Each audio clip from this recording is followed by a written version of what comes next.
Hello duelists, Tombox from MST.TV here, and first of all I'd like to thank Alenthio for letting us do a video swap with him. If you haven't subscribed to him already, hit the subscribe button down below, and of course if you haven't heard about us, you can subscribe to us after you check out this video. We do a lot of random stuff and we're relatively new to the Yu-Gi-Oh community. So first of all, what I'm going to deliver to you today is my top 5 list of great cards that become not so great after Pendulum Magicians and Majespectres come out. So this is further down in the future, but I'm sure a lot of you that play on Yu-Gi-Oh! Pro or Dev Pro may have already experienced how annoying that these two decks are pretty rampant in the rank play. So here's my list. Number 5. So for my number 5 card, I have a Bottomless Trap Hole. Like, I know some of you might be thinking, what are you talking about, Tombox? Bottomless Trap Hole is a great card. It kills all the pendulums if they... Well, to be fair, Bottomless Trap Hole is actually a pretty good card still, which is why it's number 5 on my list. But when you put things in perspective, Pendulum Magician decks and even Majespectre decks can run Apex Avian, or for the Pendulum Magicians, they can run Odd-Eyes Vortex Dragon, which all have negation effects against your Bottomless Trap Hole. So Bottomless Trap Hole by itself will more or less get negated, and it's a bit of a waste. But when it's paired with another card, like say Fiendish Chain or Breakthrough Skill, then it's a great card because you can wipe off everything that's 1500 or higher in one swoop, and it won't go back to the extra deck, so it doesn't get that recursion. But again, if it's by itself, it's more or less going to get negated. As for Majespectre cards, they are relatively weak. Most of their monsters don't go over 1500 attack, except for like Fox and the Unicorn. But even then, you can't even affect them because they cannot be destroyed by card effects. Number 4! So for my number 4 card, I have Dark Hole.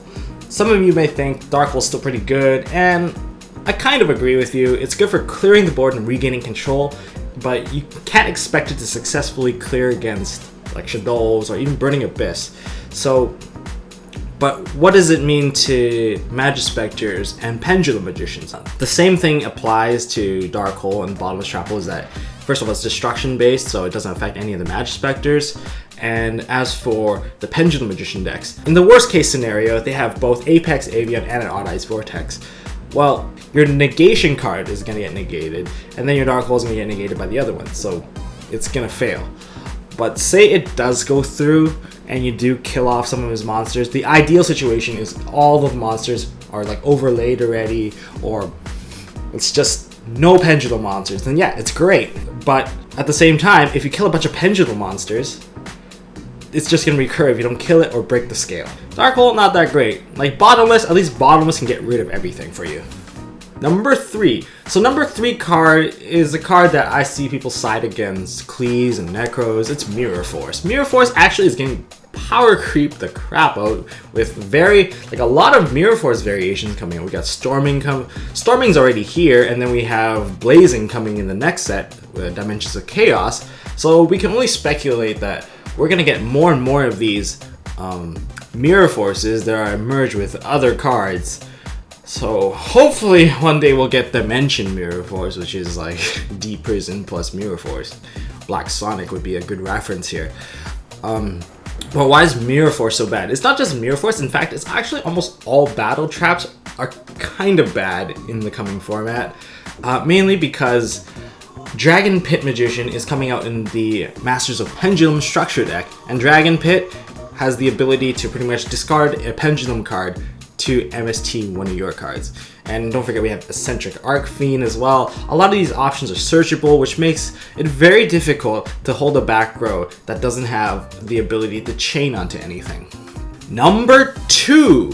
For number 2, this one is one of my all-time favorite cards, and I actually felt really bad drawing into this card many times online.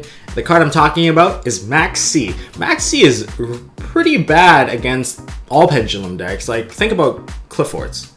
They are one deck that you would not put Maxi in because you can only get a maximum of 2 card draw.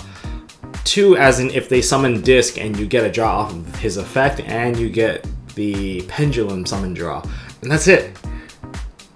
Like, this card's really, really useless because even if you know that your opponent's got a pendulum summon, you can get 1 card draw for like however many monsters they're gonna get. And well, even if they put down their scale and you throw the maxi out, they can choose not to summon anything, and then you just gave yourself a -1. Sure, you bought yourself a turn, but if you were behind, you're just gonna die now. Maxi, not so great against pendulum decks. Number 1! So for my number 1 card that is great right now, but gonna become not so great, is Effect Veiler. Effect Veiler now is actually pretty good. Let me put it into perspective here. It's great against Necros. You can hit Necros of Valkyris when he's trying to draw, or you can hit Trishula when he's trying to banish. All these really good things. And then against BA, hit a Tour Guide, so you kind of stun their turn. Satellar Knight can hit an Altair or a Deneb. Like, there's a lot of great things you can do with Veiler right now. But then when Pendulum Magicians and Majespectres come out, that kind of changes. I haven't felt Veiler being so dead in a very long time. Veiler's been a great card. Like, Majespectres cannot be targeted, so Fiendish Chain, Effect Veiler, and Breakthrough Skill all are pretty useless. But why is Breakthrough Skill and why is Fiendish Chain not on this list? Well, both these cards have their uses against the Pendulum Magicians, right? Like, the Apex Avian and the Odd Eyes Vortex can be chained to, so if you pair it with something, you can negate it, or you can bait it and then negate it. That being said, Effect Veiler can't do the same thing, because Effect Veiler can only be activated during your opponent's main phase. And even say it's your opponent's turn, and then they go into battle phase and they swing into one of your battle reactive traps, and then he negates it with whichever monster he had, you are stuck with Veiler in hand. It doesn't work. The only thing good that Veiler's got going for her is that she's still a tuner, level 1, so if you run a lot of level 4s, or you run a rank 4 Exceed base deck, you can shove a Trishula in there and then summon Veiler and bam! Trishula. Trishula is still a very good card. And aside from that, Effect Veiler is still very useful against a lot of tier 2, even rogue decks. So I wouldn't count her out completely, but against Pendulum Magicians and Majespectres, it's just not that great. That's it for my top 5 great cards that become not so great versus Pendulum Magicians and Majespectres. Let me know what you guys think. Is there certain cards I may have missed, or certain cards that you guys don't agree with, or do you actually agree with my list? So yeah, leave a comment down below, and don't forget to subscribe to Alenthio. Check out mst.tv, and you can also subscribe to us if you want to see more of our videos. We have deck profiles, we have live duels, we do a lot of live duels, and we also do comedy sketches every now and then. They took a long time to make, but yeah, thanks for watching, and as always, don't forget to hold on to your mst.tv.